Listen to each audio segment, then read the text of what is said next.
ನಮಸ್ತೆ ವೀಕ್ಷಕರೇ, ಜಾತಕ ಫಲ ವಿಶೇಷ ಕಾರ್ಯಕ್ರಮಕ್ಕೆ ಸ್ವಾಗತ. ನಾನು ವಿನುತಾ ಪರಮೇಶ್. ವೀಕ್ಷಕರೇ, ಈ ದಿನದ ವಿಶೇಷತೆ ಹಾಗೂ ನೀವು ಕಳಿಸಿರುವ ಸಂದೇಶಗಳ ಜೊತೆಗೆ 12 ರಾಶಿಗಳ ಕಡೆ ಗಮನ ಹರಿಸ್ತಾ ಹೋಗೋಣ.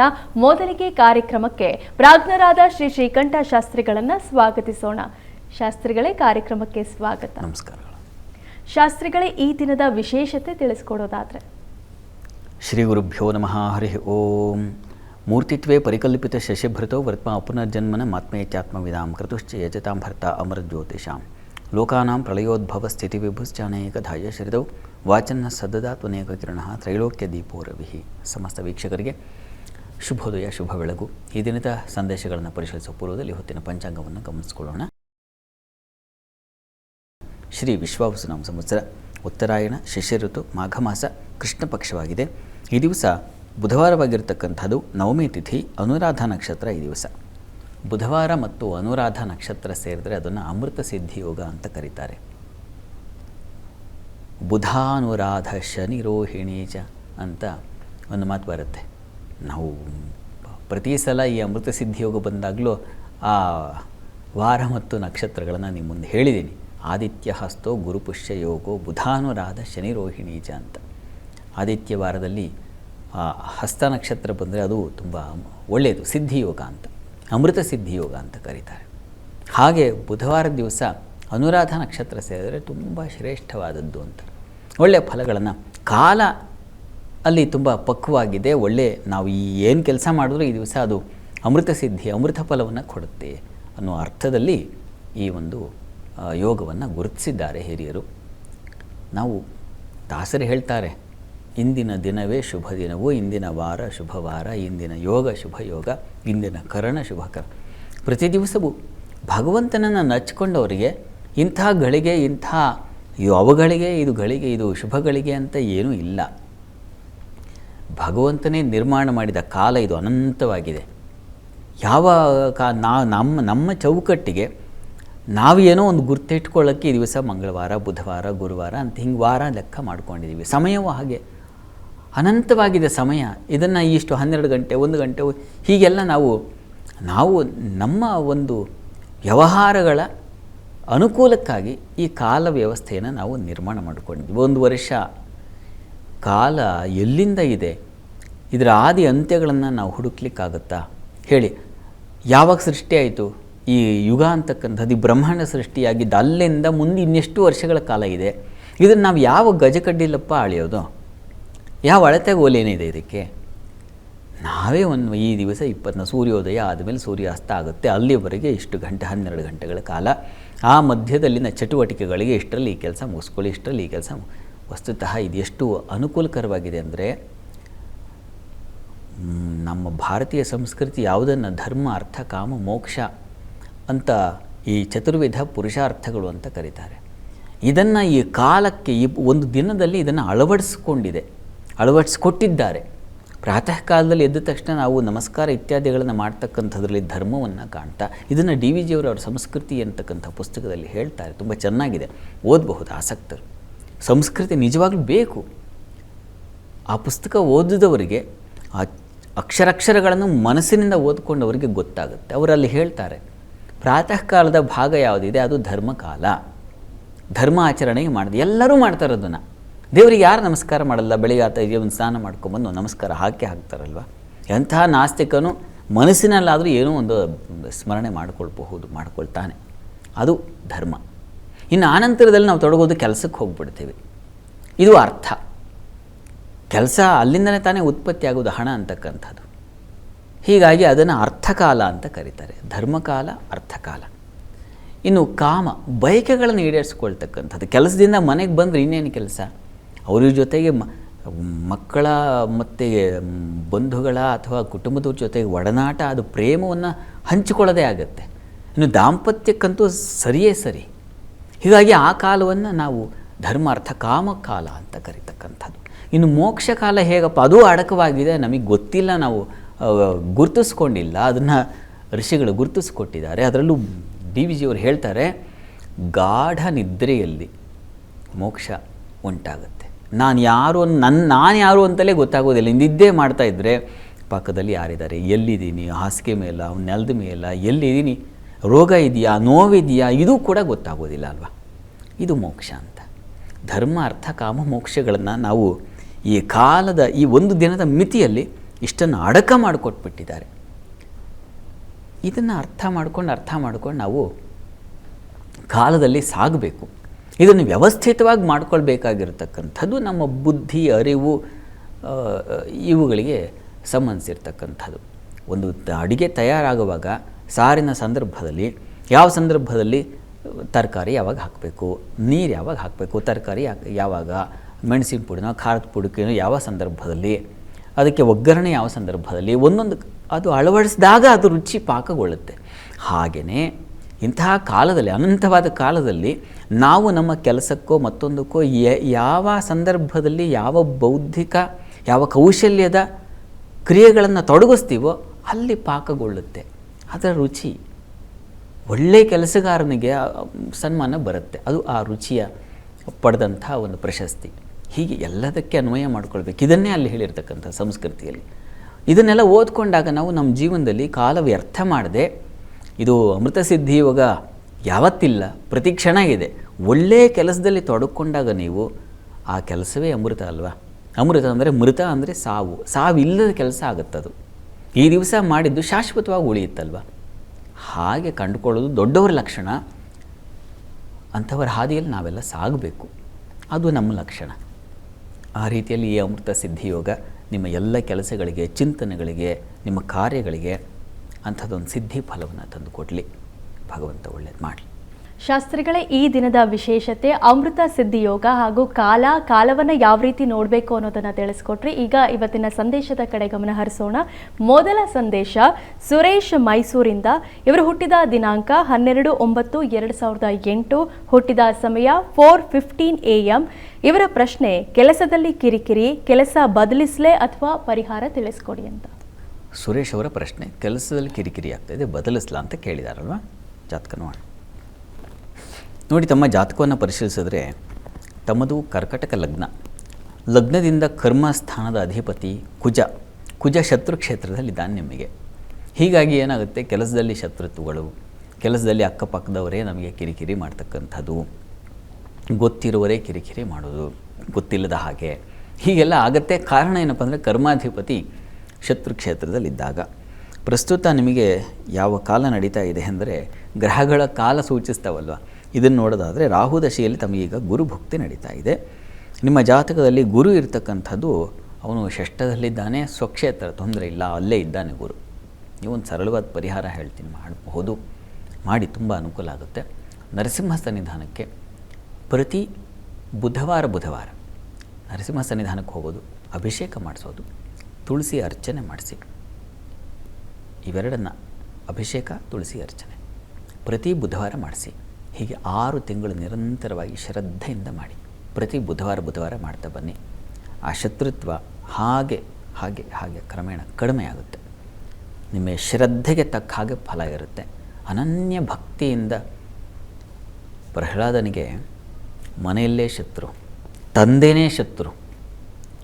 ಅದನ್ನು ಹೇಗಪ್ಪ ಬಿಡಿಸ್ಕೊಂಡ ಅಂದರೆ, ಅವನು ಏನು ಒಂದು ಕ್ಷಣಕ್ಕೆ ನರಸಿಂಹಸ್ವಾಮಿಗೆ ಹೋಗಿದೆ, ನಾನು ಅಭಿಷೇಕ ಮಾಡಿದೆ, ನೀವು ಹೇಳಿದ್ರಿ, ಆಯಿತು ಆಗಲಿಲ್ಲ ಅಂತ ಅನ್ನಬೇಡಿ. ಅವನು ತಪಸ್ಸು ಮಾಡಿದ್ದು ಎಷ್ಟು ಕಾಲ ಇತ್ತು, ಹಾಗೆ ನಾವೊಂದಷ್ಟು ಕಾಲ ನಮ್ಮ ಸೇವೆ ಮಾಡಬೇಕು ಭಗವಂತನಿಗೆ, ಅವನಿಗೆ ತಣಿಬೇಕು, ಆಗ ಅದನ್ನು ಸರಿಪಡಿಸ್ತಾನೆ. ಹೀಗೆ ನೀವು ಮಾಡಿ ಆ ಶತ್ರುಗಳಿಂದ ದೂರ ಆಗ್ತೀರಾ, ಯೋಚನೆ ಮಾಡೋದು ಬೇಡ. ಒಳ್ಳೆಯದಾಗಲಿ. ಶಾಸ್ತ್ರಿಗಳೇ, ಮುಂದಿನ ಸಂದೇಶ ರಾಹುಲ್ ಮಂಡ್ಯದಿಂದ. ಇವರು ಹುಟ್ಟಿದ ದಿನಾಂಕ 2/12/1965, ಹುಟ್ಟಿದ ಸಮಯ 5:20 PM. ಇವರ ಪ್ರಶ್ನೆ, ನಾನು ಹೊಸ ವ್ಯಾಪಾರ ಮಾಡಬೇಕು ಅಂತ ಇದ್ದೀನಿ, ಯಾವ ಕ್ಷೇತ್ರ ಅಂತ ತಿಳಿಸ್ಕೊಡಿ. ರಾಹುಲ್ ಅವರ ಪ್ರಶ್ನೆ, ಯಾವ ಕ್ಷೇತ್ರದಲ್ಲಿ ಬಿಸ್ನೆಸ್ ಮಾಡಬೇಕು ಅಂತ ಕೇಳಿದಾರಲ್ವ. ಜಾತಕ ನೋಡಿ, ತಮ್ಮದು ವೃಷಭ ಲಗ್ನ ಆಗಿದೆ. ಲಗ್ನದಿಂದ ಕರ್ಮಾಧಿಪತಿ ಶನೈಶ್ಚರ ನಿಮ್ಮ ಜಾತಕದಲ್ಲಿ ತುಂಬ ಚೆನ್ನಾಗಿದ್ದಾನೆ. ಕರ್ಮಾಧಿಪತಿ ಕರ್ಮಸ್ಥಾನದಲ್ಲಿದ್ದರೆ ಕಾರ್ಯಸಿದ್ಧಿಂ ಕುರುತೆ ಅಂತ, ಕಾರ್ಯಸಿದ್ಧಿ ಉಂಟಾಗುತ್ತೆ ಅಂತ. ಹೀಗಾಗಿ ಚೆನ್ನಾಗಿದೆ. ಮತ್ತು ಲಾಭಾಧಿಪತಿ ಧನಸ್ಥಾನದಲ್ಲಿರೋದು ಗುರು, ಅದು ತುಂಬ ಚೆನ್ನಾಗಿದೆ. ಹೀಗಾಗಿ ನೀವು ಕೇಳಿದಿರಿ ಯಾವ ಕ್ಷೇತ್ರ ಆಯ್ಕೆ ಮಾಡಿಕೊಳ್ಳೋದು ಅಂತ. ಈಗ ನಡೀತಾ ಇರತಕ್ಕಂಥ ಕಾಲ ನಿಮಗೆ ಅದು ಶನೈಶ್ಚರನ ಭಕ್ತಿಯಾಗಿದೆ. ಶುಕ್ರದಶೆಯಲ್ಲಿ ಶನಿ ಭಕ್ತಿ, ಲಗ್ನಾಧಿಪತಿ ದಶೆ ಕರ್ಮಾಧಿಪತಿ ಭಕ್ತಿ. ನೋಡಿ ಚೆನ್ನಾಗಿದೆ. ನೀವು ಪ್ರಶ್ನೆ ಕೇಳಿದ ಕಾಲವೇ ಚೆನ್ನಾಗಿದೆ. ಯಾಕೆಂದರೆ ಒಳ್ಳೆಯ ದಶಾಭಕ್ತಿ ಕಾಲದಲ್ಲಿ ಕೇಳಿದ್ದೀರ, ಅದಕ್ಕೂ ಬೇಕು ಇವಾಗ. ಏನಪ್ಪ ಕೆಲಸ ಅಂದರೆ ಶನೈಶ್ಚರ ಚೆನ್ನಾಗಿರೋದ್ರಿಂದ ಶನೈಶ್ಚರ ನೋಡಿ, ಕಬ್ಬಿಣ, ಮರಳು, ಸಿಮೆಂಟ್, ಇಟ್ಟಿಗೆ, ಕನ್ಸ್ಟ್ರಕ್ಷನ್ ಫೀಲ್ಡ್ ಅಂತ ಏನಂತೀವ್ರಿ, ಸೆರಾಮಿಕ್ ಆಗಬಹುದು, ಅಥವಾ ಗ್ಯಾಸ್ ಏಜೆನ್ಸಿಗಳಿದೆಯಲ್ಲ ಅಂಥ ಏಜೆನ್ಸಿ ತಗೊಳ್ಳಿಕ್ಕೆ ಶನೈಶ್ಚರನ ಬಲ, ಮರ, ಮಟ್ಟು ಈ ಕೆಲಸಗಳಾಗಬಹುದು. ಶನೈಶ್ಚರ ಹೀಗೆ ಶ್ರಮವಧ ಭಾರ ನೀಚ ಶಿಲ್ಪೈಹಿ ಅಂತ ಹೇಳಿದೆ ಶನೈಶ್ಚರ. ಹೀಗಾಗಿ ಶ್ರಮದ ಯಾವುದು, ಸೋಷಿಯಲ್ ಸರ್ವಿಸ್ ಆಗಬಹುದು, ಅಥವಾ ಇನ್ಯಾವುದೋ ಒಂದು ವೃದ್ಧಾಶ್ರಮ ಅಥವಾ ಅವುಗಳಿಗೆ ಸಂಬಂಧಿಸಿರ್ತಕ್ಕಂಥ ಪರಿಕರಗಳನ್ನು ಕೊಡ್ತಕ್ಕಂಥದ್ದು, ಹೀಗೆ ಹಲವು ಇದ್ದಾವೆ. ಆ ರೀತಿಯಲ್ಲಿ ನೀವು ಯಾವುದು ನಿಮಗೆ ಇಷ್ಟು ಹೇಳಿದ್ದೀನಲ್ಲ, ಇದರಲ್ಲಿ ನಿಮಗೆ ಯಾವುದು ಮಾಡಬಹುದು ಅಂತ ಅನಿಸುತ್ತೆ. ಕನ್ಸ್ಟ್ರಕ್ಷನ್ ಫೀಲ್ಡ್ ಚೆನ್ನಾಗಾಗುತ್ತೆ, ಗ್ಯಾಸ್ ಏಜೆನ್ಸಿಗಳವೆ ಅವೆಲ್ಲ ತುಂಬ ಚೆನ್ನಾಗಾಗುತ್ತೆ. ಹೀಗೆ ಶನಿ ಶ್ರಮದ ಜೀವಿ, ನೀವು ಶ್ರಮ ಹಾಕಿದ್ರೆ ಉತ್ಕೃಷ್ಟವಾದ ಹಣ ಕೊಡ್ತಾನೆ. ಹಾಗೆ ಮತ್ತು ಅಷ್ಟೇ ಅಲ್ಲ, ನೀವು ಲೋಕ ವ್ಯವಸ್ಥೆ ಯಾವುದನ್ನು ನಾವು ಈ ರಾಜಕಾರಣ ಮತ್ತೊಂದು ಜನಸೇವೆ ಅಂತೀವೋ ಇಂಥದ್ದಕ್ಕೂ ತೊಡಬೋದು, NGOಗಳನ್ನ ಮಾಡಬಹುದು. ಈ ರೀತಿಯಲ್ಲೆಲ್ಲ ತುಂಬ ಚೆನ್ನಾಗಿದೆ ಇವರೇ, ಪ್ರಯತ್ನ ಮಾಡಿ, ಒಳ್ಳೆಯದಾಗಲಿ. ಶಾಸ್ತ್ರಿಗಳ ಮುಂದಿನ ಸಂದೇಶ ರಮೇಶ್ ಬೆಂಗಳೂರಿಂದ. ಇವರು ಹುಟ್ಟಿದ ದಿನಾಂಕ 12/7/2000 9:15 PM. ಇವರ ಪ್ರಶ್ನೆ, ಕೆಲಸ ಯಾವಾಗ ಸಿಗುತ್ತೆ, ಮದುವೆ ಯಾವಾಗ ಆಗತ್ತೆ ಅಂತ ಕೇಳ್ತಿದ್ದಾರೆ. ರಮೇಶ್ ಅವರ ಪ್ರಶ್ನೆ ಕೆಲಸ, ವಿವಾಹ. ನೋಡೋಣ. ನೋಡಿ, ತಮ್ಮ ಜಾತಕವನ್ನು ಪರಿಶೀಲಿಸಿದ್ರೆ ಇದು ಕುಂಭಲಗ್ನವಾಗಿದೆ. ಲಗ್ನದಿಂದ ಕರ್ಮಸ್ಥಾನದಲ್ಲಿ ಚಂದ್ರನಿದ್ದಾನೆ. ಕರ್ಮಾಧಿಪತಿ ಕುಜ ನಿಮ್ಮ ಜಾತಕದಲ್ಲಿ ಸ್ವಲ್ಪ ವೀಕ್ ಆಗಿದ್ದಾನೆ. ಮೌಢ್ಯನಾಗಿ ಬೇರೆ ಇದ್ದಾನೆ. ನೋಡಿ, ಹತ್ತಿರದಲ್ಲಿ ಯಾವುದಾದ್ರು ಸುಬ್ರಹ್ಮಣ್ಯ ಸನ್ನಿಧಾನ ಇದ್ದರೆ ಸುಬ್ರಹ್ಮಣ್ಯ ಸ್ವಾಮಿಗೆ ಸ್ವಲ್ಪ ತೊಗರಿ ಕಾಳು ಹಾಗೂ ಬೆಲ್ಲ ಇದನ್ನು ಪ್ರತಿ ಮಂಗಳವಾರ ಕೊಡ್ತಾ ಬನ್ನಿ. ನೀವು ಈ ಪ್ರಯತ್ನ ಮಾಡಿ. ಇದನ್ನು 10 ಮಂಗಳವಾರ ತಪ್ಪಿಸದೆ, ಒಂದು ಮಂಗಳವಾರವೂ ತಪ್ಪಿಸದೆ 10 ಮಂಗಳವಾರ ಶ್ರದ್ಧೆಯಿಂದ ಮಾಡಿ. ಅಷ್ಟರಲ್ಲಿ ನಿಮಗೆ ಕೆಲಸ ತುಂಬ ಅನುಕೂಲ ಆಗುತ್ತೆ ನೋಡಿ. ಇನ್ನು ವಿವಾಹಕ್ಕೆ ಸಂಬಂಧಿಸಿದ ಹಾಗೆ ಅನುಕೂಲ ಇದೆ, ಆತಂಕ ಬೇಡ. ಪ್ರಸ್ತುತ ನಿಮಗೆ ಕೇತು ದಶೆಯಲ್ಲಿ ಈಗ ಗುರುಭುಕ್ತಿ ನಡೀತಾ ಇದೆ ನೋಡಿ. ನಿಮಗೆ 2000 ಈಗ ಏಪ್ರಿಲ್ ನಂತರದಲ್ಲಿ ವಿವಾಹಕ್ಕೆ ಅವಕಾಶ ಇದೆ. ಏಪ್ರಿಲ್ ನಂತರದಲ್ಲಿ ಅವಕಾಶ ಇದೆ. ಹೀಗಾಗಿ ತಾವು ವಿವಾಹಕ್ಕೆ ಪ್ರಯತ್ನ ಮಾಡಬಹುದು. ಅಷ್ಟರಲ್ಲಿ ಕೆಲಸವೂ ಆಗುತ್ತೆ, ಯೋಚನೆ ಮಾಡಬೇಡಿ, ಒಳ್ಳೆಯದಾಗಲಿ. ಶಾಸ್ತ್ರಿಗಳ ಮುಂದಿನ ಸಂದೇಶ ಪ್ರಣವ್ ಬೆಂಗಳೂರಿಂದ. ಇವರು ಹುಟ್ಟಿದ ದಿನಾಂಕ 15/4/2018. ಹುಟ್ಟಿದ ಸಮಯ 4:30 PM. ಇವರ ಪ್ರಶ್ನೆ, ಶಿಕ್ಷಣ ಹಾಗೂ ಆರೋಗ್ಯದ ಬಗ್ಗೆ ತಿಳಿಸ್ಕೊಡಿ ಅಂತ. ಪ್ರಣವ್ ಅವರ ಪ್ರಶ್ನೆ ಶಿಕ್ಷಣ ಮತ್ತು ಆರೋಗ್ಯಕ್ಕೆ ಸಂಬಂಧಿಸಿದೆ. ಜಾತಕ ನೋಡೋಣ. ಕನ್ಯಾ ಲಗ್ನವಾಗಿದೆ. ಲಗ್ನದ ಅಧಿಪತಿ ಬುಧ ವೀಕ್ ಆಗಿದ್ದಾನೆ, ನೀಚ ಸ್ಥಾನದಲ್ಲಿದ್ದಾನೆ. ಇದು ಸ್ವಲ್ಪ ತೊಡಕನ್ನು ಸೂಚಿಸ್ತಕ್ಕಂಥದ್ದು. ಹೀಗಾಗಿ ಒಂದು ಬುಧ ಶಾಂತಿ ಮಾಡಿಸಿದ್ರೆ ತುಂಬ ಒಳ್ಳೆಯದು. ಪ್ರಸ್ತುತ ಬುಧ ದಶೆಯಲ್ಲಿ ಈಗ ಶನಿ ಭುಕ್ತಿ ನಡೀತಾ ಇದೆ. ಹೀಗಾಗಿ ಬುಧ ಶನಿ ಶಾಂತಿ ದಯವಿಟ್ಟು ಮಾಡಿಸಿ, ಅದು ಬೇಕು. ಆರೋಗ್ಯ ದೃಷ್ಟಿಯಿಂದ ಬುಧ ಶಾಂತಿ ಮತ್ತು ಧನ್ವಂತರಿ ಹವನ ಮಾಡಿಸಿದ್ರೆ ತುಂಬ ಒಳ್ಳೆಯದು. ಆ ಪ್ರಯತ್ನ ಮಾಡಿ, ಆರೋಗ್ಯದಲ್ಲಿ ಸರಿ ಹೋಗುತ್ತೆ. ಶಿಕ್ಷಣಕ್ಕೆ ಸಂಬಂಧಿಸಿದ ಹಾಗೆ ತುಂಬ ಚೆನ್ನಾಗಿದೆ, ಒಳ್ಳೆಯ ರೀತಿಯಲ್ಲಿ ಅನುಕೂಲ ಆಗುತ್ತೆ. ಅಲ್ಲಿ ದ್ವಿತೀಯದಲ್ಲಿ ಗುರಿ ಇದ್ದರೆ ವಾಗ್ಮಿ ಭೋಜನ ಸಾರವಾಂಶ್ಚ ವಿತ್ತೇ ಧನಿ ಕೋವಿದ ಅಂತ ಹೇಳುತ್ತೆ. ಏನಪ್ಪ ಇದರ ಅರ್ಥ ಅಂದರೆ, ಒಳ್ಳೆಯ ವಾಗ್ಮಿಗಳಾಗ್ತಾರೆ, ವಿತ್ತೇ ಧನಿ ಹಣಕಾಸಿನ ಸಮೃದ್ಧಿ ಬರುತ್ತೆ, ಕೋವಿದರಾಗ್ತಾರೆ, 4 ಜನ ಮೆಚ್ಕೊಳ್ತಾರೆ. ಆ ರೀತಿಯಲ್ಲಿ ಇದ್ದರೆ ತಂದೆ ತಾಯಿಗಳಿಗೆ ಎಷ್ಟು ಖುಷಿಯಾಗುತ್ತಲ್ವ. ಆ ರೀತಿ ಖಂಡಿತ ಇದೆ. ಆದರೆ ಆರೋಗ್ಯ ದೃಷ್ಟಿಯಿಂದ ಈಗ ಬುಧ ಶಾಂತಿ ಧನ್ವಂತರಿ ಅವನ್ನ ತಪ್ಪದೆ ಮಾಡಿಸಿ, ಒಳ್ಳೆಯದಾಗಲಿ. ಶಾಸ್ತ್ರಿಗಳೇ 12 ರಾಶಿಗಳ ಬಗ್ಗೆ ತಿಳಿಸ್ಕೊಡೋದಾದರೆ? 12 ರಾಶಿಗಳ ಫಲಾಫಲ ತಿಳಿಯುವ ಮುನ್ನ ಈ ಹೊತ್ತಿನ ಗ್ರಹಸ್ಥಿತಿಯನ್ನು ಗಮನಿಸ್ಕೊಳ್ಳೋದಾದರೆ, ವೃಷಭ ರಾಶಿಯಲ್ಲಿ ದಿವಸ ಮಾಂದ್ಯವುದಿಯಾಗಿದೆ. ಮಿಥುನ ರಾಶಿಯಲ್ಲಿ ದಿವಸ ಗುರು ಇರತಕ್ಕಂಥದ್ದು ನೋಡ್ತಾ ಇದ್ವಿ. ಕೇತು ಇರತಕ್ಕಂಥದ್ದು ಸಿಂಹರಾಶಿಯಲ್ಲಿ, ಚಂದ್ರ ಇರತಕ್ಕಂಥದ್ದು ವೃಶ್ಚಿಕ ರಾಶಿಯಲ್ಲಿ, ರವಿ ಹಾಗೂ ಕುಜರ ಯುತಿಯನ್ನು ಕಾಣ್ತಾ ಇದ್ದೀವಿ, ಅದು ಮಕರ ರಾಶಿಯಲ್ಲಿ. ಬುಧ ಶುಕ್ರ ರಾಹು ಯುತಿಯನ್ನು ಕಾಣ್ತಾ ಇದ್ದೀವಿ, ಅದು ಕುಂಭರಾಶಿಯಲ್ಲಿ. ಶನೈಶ್ಚರ ಮೀನರಾಶಿಯಲ್ಲಿ ಇರ್ತಕ್ಕಂಥದ್ದು. ಹೀಗಿರುವಾಗ 12 ರಾಶಿಗಳ ಫಲಾಫಲ ತಿಳಿತಾ ಹೋಗೋಣ. ಮೊದಲಿಗೆ ಮೇಷರಾಶಿ. ಮೇಷರಾಶಿಯವರಿಗೆ ದಿವಸ ಆಹಾರ ವ್ಯತ್ಯಾಸ ಇದೆ, ಹಣಕಾಸಿನ ತೊಂದರೆ ಉಂಟಾಗುತ್ತೆ, ಹುಷಾರಾಗಿರಿ. ವಿದ್ಯಾರ್ಥಿಗಳು ನೋಡಿ, ಘರ್ಷಣೆ, ತಗಾದೆ, ಇನ್ನೇನೋ ಈ ಥರದ್ದು ಒಂದು ಸಾಧ್ಯತೆ ಸೂಚಿಸ್ತಾ ಇದೆ, ಗಮನ ಇರಲಿ. ಆದರೆ ವ್ಯಾಪಾರಿಗಳಿಗೆ ತುಂಬ ಚೆನ್ನಾಗಿದೆ. ವಸ್ತ್ರಾಭರಣ ವ್ಯಾಪಾರಿಗಳಿಗೆ, ವಸ್ತ್ರಾಲಂಕಾರ ವ್ಯಾಪಾರಿಗಳಿಗೆ, ಔಷಧ ವ್ಯಾಪಾರಿಗಳಿಗೆಲ್ಲ ತುಂಬ ಚೆನ್ನಾಗಿದೆ. ಹೂವಿನ ವ್ಯಾಪಾರಿಗಳಿಗೆ ಹೆಚ್ಚಿನ ಅನುಕೂಲ ಚೆನ್ನಾಗಿದೆ. ಈ ದಿವಸ ನಿಮಗೆ ಹಲವು ಬಗೆಗಳಲ್ಲಿ ಅನುಕೂಲ ಇದೆ. ಆದರೆ ಆಹಾರ ವ್ಯತ್ಯಾಸ ಇದೆಯಲ್ಲ, ಈ ಕಾರಣದಿಂದ ಅನ್ನಪೂರ್ಣೇಶ್ವರಿ ಪ್ರಾರ್ಥನೆ ಮಾಡಿ.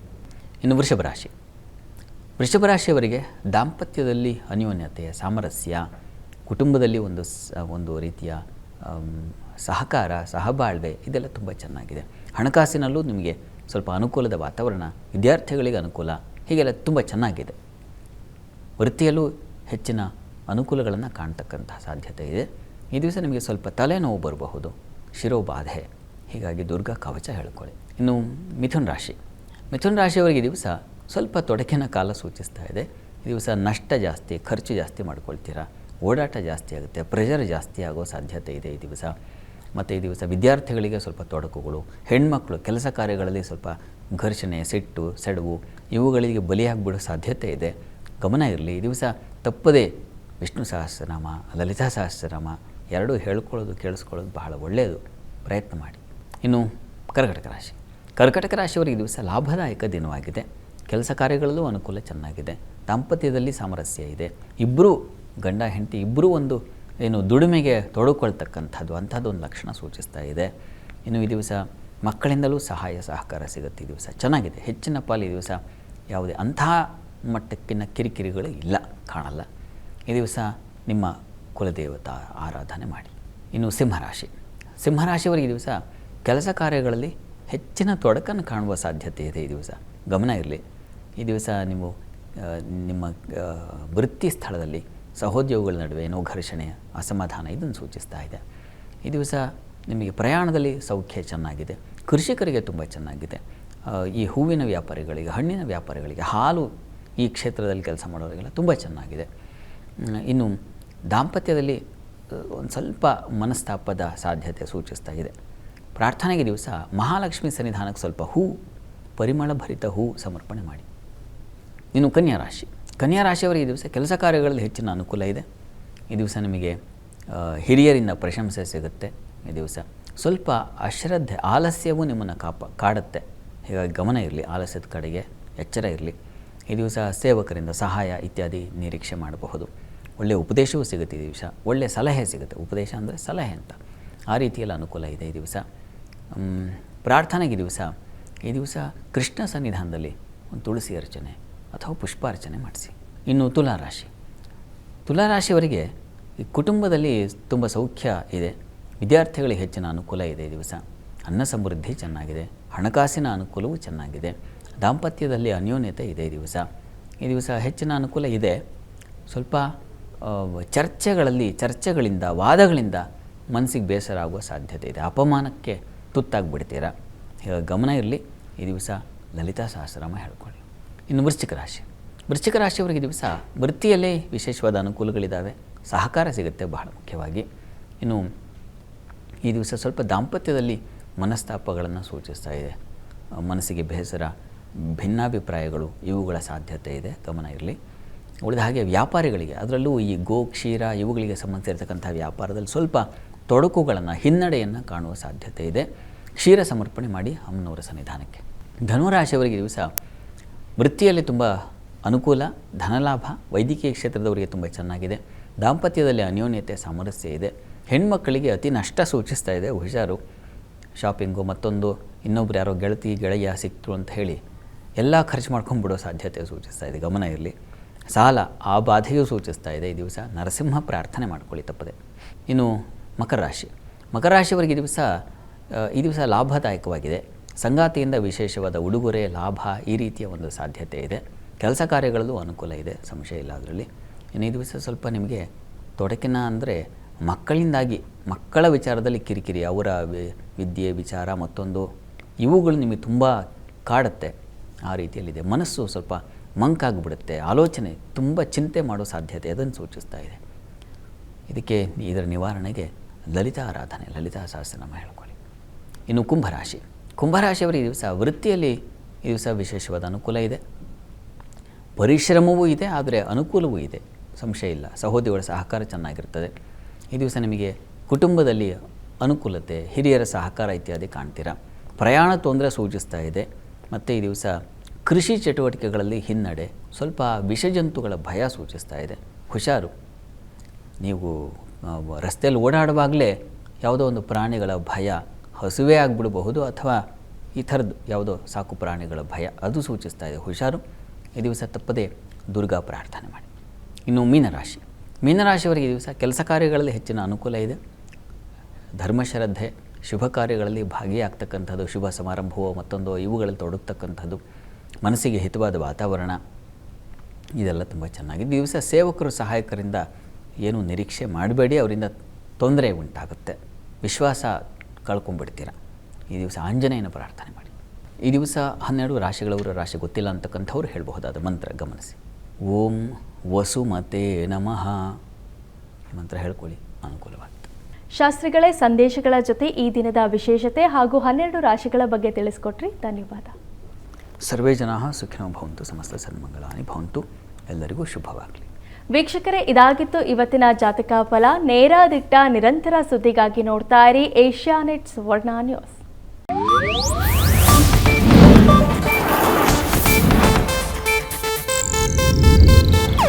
ಇದು ಏಷ್ಯಾನೆಟ್ ನ್ಯೂಸ್ ನೆಟ್ವರ್ಕ್ ಪ್ರಸ್ತುತಿ.